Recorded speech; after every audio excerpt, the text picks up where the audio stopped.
Welcome to my second EVE Online PvP video commentary. I'd just like to say thank you for the feedback I got on the first one. It was very useful, and I hope that you can see that I've taken steps to improve the audio quality, so hopefully you can all enjoy the video a bit better. So the fight that I have for you today is a Talos. It's a 2v1, so Talos versus a Hurricane and a Harbinger. The fight takes place in 00 nullsec in Syndicate, so NPC space. The actual system is F67E TAC-Q. I'm flying a Talos, which is just a standard fit, 2 large shield extenders, long point and blasters, and I'm using a range of ammo. I believe I've got null loaded for this fight. However, I always take with me Caldari Navy and Void as well, just in case the need arises. The two other combatants in this video actually live in this system, so they've seen me flying around a bit and they've decided that it's time to engage me now that they know that I'm alone and what I'm in.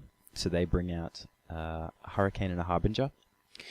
I land quite close to them on station, so I dock up and undock, so I'm a bit further away, and I warp off, and they then follow me and warp.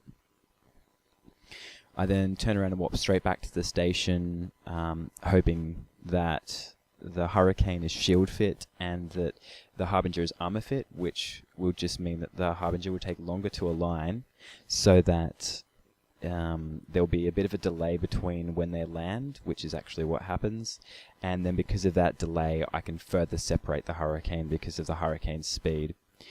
And then once they're separated, I can actually treat it as a 1v1 even though there's 2 of them on the field. So that's my aim here, and I'll now play the video and we'll go through some of the detailed points shortly.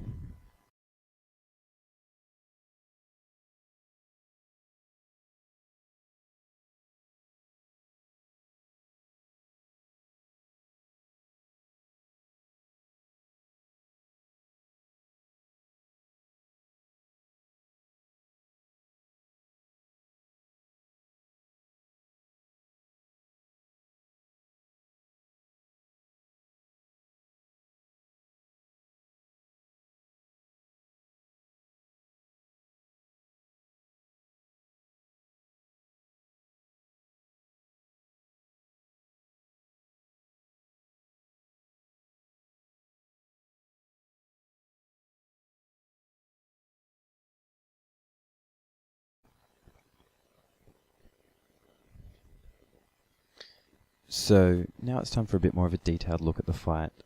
The first thing you'll notice is I'm actually using the tactical overlay here. This is because at the time I was quite a fan of having it up. You can instantly see all ranges and in what direction people are moving to and from on the grid. It's really good if you're trying to get used to kiting, as I was here. It's also really good if you're using a new ship where you're not exactly sure where your maximum range and fall off are for certain items or modules, because if you hover over them, when you go to use them, it'll light up and you can instantly see, yes, they're in range, no, they're not within range. So if you're slightly newer to PvP, or you're looking at using a ship that's different to one you've been using before, or just want a bit more of an overview of the grid and where things are moving, I do recommend using the tactical overlay. It doesn't necessarily look the prettiest, but it definitely gets the job done. So as we move through the video here, you'll see that the Hurricane lands quite early at about 40 kilometers away from me. Now I actually warped into 50 from this station, so they both warped to 0, gave me a bit of a head start, which is great as a Talos. You don't want to be on top of enemy ships because you're paper thin, but given a bit of range, because it's so fast, you can really make the most of that. So they both start burning towards me here.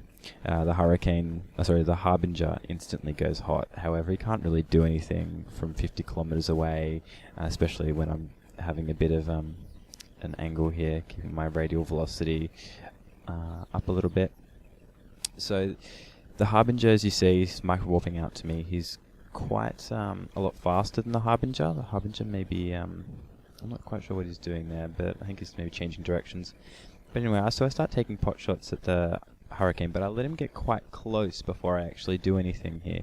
You'll see that I wait until it's about 25-30 kilometers away, while the Harbinger's still way back at 60. So there's a good 30 kilometers distance between them, which means that if the Harbinger's moving at about a kilometer a second, it's going to take him 30 seconds to get out to me and close that gap, which is perfect because I know the Hurricane isn't going to take long to go down. His shield fit, he's going to melt very quickly once he's under 20 kilometers. So I just let the Hurricane move out. They both feel very confident here, and it's really important to make use of that false sense of confidence that people have when they're in a group. You can really twist that around, and people don't realize before it's too late that they actually can't get out of a situation, or you're the one who's actually controlling a situation, which is the perfect situation to be in. So he comes rushing out to me knowing that he has some backup there, the Harbinger, but you'll see that the Harbinger actually doesn't turn and follow. He stays on station so that he can de-aggress and dock up or warp off. Anyway, the Harbinger is now very close to me, so I let him get tackle on me and let him feel very confident, and then I hit my micro warp and make sure that I don't let that distance get down too much, because he'll start really applying damage when we get close. And the trick here is I have great range, but the Hurricane really falls off after about 10 kilometers. As you can see, he's not doing much. So if I can keep between 15 and 20 kilometers, it'll be perfect. He won't be doing any damage, but I'll still be applying pretty much full damage. So as you can see, I'm just slicing through all his armor and shields.